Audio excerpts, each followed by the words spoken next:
HSC পরীক্ষা 2025-এর তোমরা জানো যে তোমাদের যে পরীক্ষাটি রয়েছে অর্থাৎ তোমাদের যে বাংলা পরীক্ষাটি রয়েছে যার বিষয়কট ছিল 101 এবং তোমাদের পরীক্ষাটি হয়েছে 26 তারিখ 6 মাস 2025 সালে যে এইচএসসি পরীক্ষা 2025 হয়েছে তার তোমরা জানো যে সবাই কিন্তু নৈবেত্তিক পূরণ করছো, 30টা নৈবেত্তিক পূরণ করেছো। সেই 30টা নৈবেত্তিকের মধ্যে বেশ অনেকগুলো খাতা বোর্ড কিন্তু সম্পূর্ণভাবে বাতিল করছে।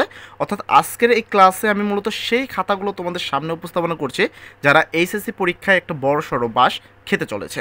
তো এইচএসসি পরীক্ষা 2025-এর যে খাতাগুলো রয়েছে কী কারণে কেটে দিছে বা এই খাতাগুলো কেন বাতিল হয়েছে, এই সম্পূর্ণ বিষয়টা আজকে তোমাদের এই জন্য দেখাচ্ছি যেন এইচএসসি পরীক্ষা 2025-এর বাকি যে পরীক্ষাগুলো সেই পরীক্ষায় গেলার জন্য কোনো ছাত্রছাত্রীর কোনো প্রবলেম না হয় বা কোনো বাস না খায়।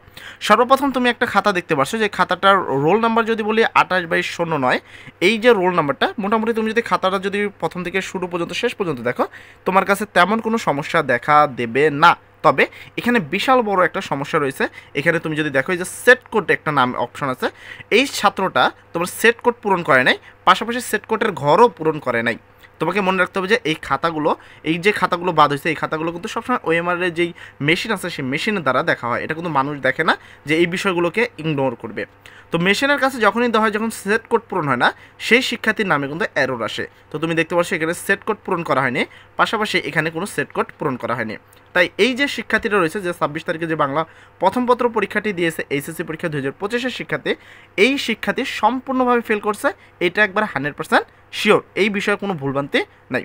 তাই আমি তোমাদের সবাইকে বলবো, তুমি যদি এখানে যদি একটু নিচের দিকে আমি তোমাদেরকে দেখাই, এখানে কিন্তু ক্লিয়ার এই কথাটা বলছে যে 6 নম্বর রুলসে কিন্তু বলা হয়েছে সেট কোড না লিখলে অথবা বৃত্ত ভরাট না করলে উত্তরপত্র বাতিল হবে। তো এই জায়গাটা সে কী করে নেয়, সে এখানে সেট কোডটাও পূরণ করে নেয়, পাশাপাশি সেট কোডে যে তোমার পূরণ করা সেটা তো করে নেয়, উপরেও লেখে নেই। তো এই কারণে এই খাতাটা কী হয়েছে, এই খাতাটা সম্পূর্ণভাবে কী করা হয়েছে, বাতিল করা হয়েছে। ঠিক আছে, তো এর পরবর্তী খাতা যদি আমরা দেখি, যে এই খাতাটা দেখো, এইখানে একটা খাতা দেখতে পাচ্ছ, যে খাতাটা, এই খাতাটা কেন বাতিল করছে তুমি যদি খেয়াল করো, এই যে খাতাটা আছে সব কিছু ঠিক আছে, সেট কোড পূরণ করছে, সব কিছু পূরণ করছে, মানে এখানে তুমি এই খাতাটা কোনো প্রবলেম এমনি দেখতে পাচ্ছ না। তবে এইখানে তুমি দেখো, আমি তোমাকে একটু দেখানোর চেষ্টা করবো এই জায়গাটায়, যে এইখানে সে যে 30 পর্যন্ত তার লাগছে, তো 30 পর্যন্ত সে পূরণ করছে। পূরণ করার পরে 30-এর নিচের দিকে যদি আসো, দেখো এই জায়গাগুলো তার প্রয়োজন হয়নি এবং সে এই জায়গাটাগুলো কী করছে, এই জায়গাগুলো এরকম পূরণ করে কী করছে, এরকম দিয়ে থুয়ে দিছে। তো এটা কিন্তু দেওয়া যাবে না, এই কারণে এই ছাত্রর এই খাতাটা কিন্তু বাতিল বলে গণ্য করা হয়েছে। এবার কথা হলো, এটা যদি আমরা এখানে নিচের দিক খেয়াল করি, এখানে এই বিষয়ে কিন্তু একবারে ক্লিয়ারলি বলা হয়েছে যে এখানে উত্তরপত্রে কোনো অবিঞ্জনীয় দাগ দেওয়া যাবে না, রুলস নাম্বার 3। তো এখানে 3 নম্বর রুলসে বলা হয়েছে, যেহেতু এই জায়গায় এই খাতাটা যেহেতু এই কাজটা করতে মেশিন এই বিষয়টা বুঝতে পারে নাই, যার কারণে এই পরীক্ষার এই যে শিক্ষার্থী, এই শিক্ষার্থীর এই খাতাটা বাতিল বলে গণ্য করা হয়েছে। ঠিক আছে, এরকম ভুল তোমরা যদি করো তোমাদের বাকিদের খাতাও বাতিল হয়ে যাবে, এটা 100% গ্যারান্টি। এর পরবর্তী যদি প্রশ্নে আসে, এর পরবর্তী তুমি খাতাটা যদি খেয়াল করো, এই খাতাটায় মোটামুটি সবই ঠিক আছে। তুমি যদি খেয়াল করো এখানে সেট কোড যদি খেয়াল করো মোটামুটি সব ঠিক আছে। তো এই ছাত্রের ভুল কোন জায়গায়, তুমি যদি দেখো এই ছাত্র একটু বেশি চালাক ছিল, একটু নিচের দিকে দেখবা, এই জায়গাটা দেখবা 21, 22, 23, 24, 25 থেকে 30 পর্যন্ত যতগুলো প্রশ্ন আছে সে কী করছে, এখানে 4টাই পূরণ করে দিচ্ছে। মানে 20 পর্যন্ত সে যে কটা পারছে সে কটা সে পুরো লিখছে, আর যে কটা সে পারে নাই সে নিচে এসে করছে 4টাই পূরণ করে দিচ্ছে। সে ভাবছে যে এটা তো তোমার কি শিক্ষকরা খাতা দেখবে না, এটা কে দেখবে, মেশিন দেখবে। তো মেশিন তো শুধু উত্তরটাই দেখবে, তাই না, যেহেতু এখানে 4টার মধ্যে একটা না একটা তো সঠিক উত্তর হবেই 100%। তো এটা তো শিওর কথা যে 4টার মধ্যে একটা না একটা উত্তর হবেই।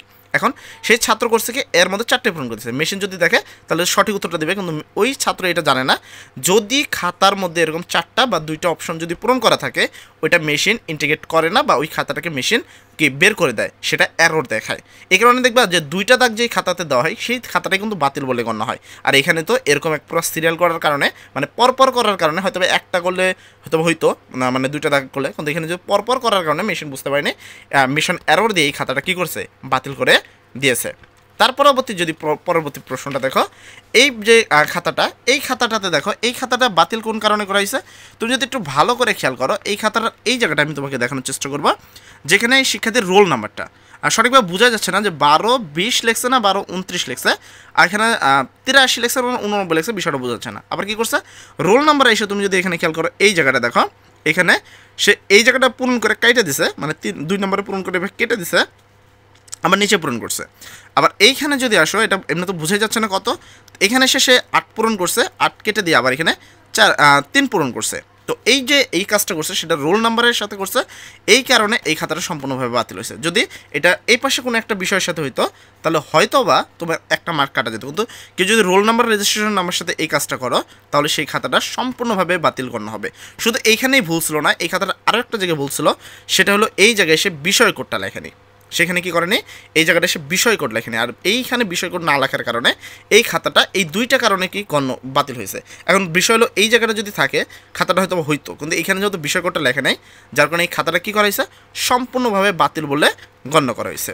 আচ্ছা, এর পরবর্তী যদি আমি খাতাটাতে আসি, এই খাতাটাতে মানে এখানে কিন্তু ক্লিয়ারভাবে বলা হয়েছে বল পিন দ্বারা পূরণ করতে হবে। তো এইখানে তুমি যদি খাতাটা দেখো, জানি না কোন কলম দ্বারা পূরণ করছে, হয়তো প্রথমে ঠিকই পূরণ করছে, পরবর্তীতে মনে হচ্ছে যে একটার সাথে আরেকটা লেগে গেছে, এরকম একটা বিষয় হয়ে গেছে। ঠিক আছে, এখানে কিন্তু তুমি যদি রুলস আছে এখানে কিন্তু ক্লিয়ার বলে দিছে যে বৃত্তগুলো তোমার কী দ্বারা পূরণ করতে হবে, বল পিন দ্বারা পূরণ করতে হবে। এখানে যদি দেখো তুমি এখানে কোন জায়গায় লেখা আছে বিষয়টা, ঠিক আছে, যে বৃত্ত ভরাট করতে হবে কী দ্বারা, বল পিন দ্বারা ভরাট। এই যে এখানে ঠিক আছে, বিটর ভরাট করতে হবে বল পিন দ্বারা। বল পিনের বাইরে যদি এরকমভাবে অন্য কোনো কালি বা অন্য কোনো কলম ইউজ করো সেক্ষেত্রে এই খাতাগুলো কী হবে, বাতিল হিসাবে গণ্য করা হবে। এই কারণে এই খাতাটা মেশিন নিতে পারে নাই। আর ম্যানুয়ালি তোমার পিছে সময় দেওয়ার মতো সময় অ্যাকচুয়ালি কারো কাছে নাই, মেশিনের কাছে এটা সরাসরি দেওয়া হবে এবং সেই মেশিন এরর দেখালে তোমার প্রশ্নপত্রের কোনো না কোনো জায়গায় ভুল আছে, তার মানে তোমার ওই খাতাটা বাতিল হিসাবে গণ্য হবে। এমনিও 2025 শিক্ষার্থীরা যারা রয়েছে এইচএসসি পরীক্ষা দিলা, সেই সকল শিক্ষার্থীদের যদি কথা বলে সেই ক্ষেত্রে তোমাদের এমনি তো পরীক্ষা অনেক ঝামেলার মধ্যে দিয়ে গেছে, এমনি তোমরা প্রচুর ঝামেলা মানে সহ্য করছো, দেন তোমার কি তারপরে যদি তোমরা এই কাজগুলো করো তোমাদের কিন্তু আরও খারাপ দেখায়। মানে এমনি অনেক পরীক্ষার্থী পরীক্ষাই দিতে আসে নাই, আবার অনেক শিক্ষার্থী এই করোনা টরোনার ভয়ে মানে আসতে পারে নাই, বেশ অনেকদিন দেখলাম যে অনেকে উপস্থিত হতে পারে নাই, বেশ অনেকগুলো ঝামেলা হয়েছে। তো দেখো এখানে আরেকটা খাতা দেখেছি, গস সেটের একটি খাতা, এখানে মোটামুটি এই খাতাটাতে সব ঠিক আছে। এমনি তুমি যদি খাতাটা দেখো পুরো খাতাটা সম্পূর্ণ খাতা ঠিক আছে, কোনো প্রবলেম নাই, রোল নাম্বারে কোনো প্রবলেম নেই, রেজিস্ট্রেশন নাম্বারে কোনো প্রবলেম নেই, কোনো জায়গায় প্রবলেম নেই। তাহলে এই খাতাটা বাতিল কেন করছে, এই যে খাতাটা এটা কেন বাতিল করছে, মানে এই খাতাটা বাতিল করার বিশেষ কারণ কি, সেটা হলো তোমার এই জায়গাটায় আসতে হবে। ঠিক আছে, বাতিলের জন্য এখানে দেখো সে ক্লিয়ার বলছে কি, স্যার এইখানে যদি একটু ভালো করে যে এই লেখাটা দেখো, স্যার পাস করাইয়া দিয়েন প্লেস, এখানে সে একটা মোবাইল নাম্বার তার দিয়ে দিছে। তো এইরকম যদি কাজ করে এখানে কিন্তু ক্লিয়ার বলা হয়েছে যে তোমার হলো এখানে পরিষ্কার পরিচ্ছন্নভাবে রাখতে হবে, ভাঁজ করা যাবে না, পাশাপাশি উত্তরপত্রের কোনো অবস্থাতেই কী করা যাবে না, কোনো দাগ দেওয়া যাবে না। রুল নাম্বার 3 এটা ক্লিয়ার বলা হয়েছে। আবার অনেকে বৃত্ত উল্টাপাল্টা করে ভরাট করে। তো এই সব কারণে এই যে খাতাগুলো তুমি দেখতে পারলে আমার হাতের সামনে, তো এই খাতাগুলোকে সম্পূর্ণ খাতাগুলোকে বাতিল করা হয়েছে।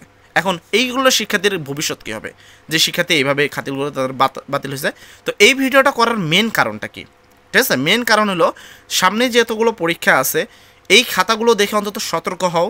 এইচএসসি পরীক্ষা 2025 মানে তোমাদের কেউ জানো এই ধরনের ভুলগুলো আর কখনোই করো না, যেন তোমাদের ভুলভ্রান্তিগুলো না হয়। ঠিক আছে, পরবর্তী তোমাদের এমনি বাংলা দ্বিতীয় ক্লাসের জন্য সবাই প্রিপারেশন নাও, সবাই ভালো থাকবা, সবার জন্য দোয়া করি।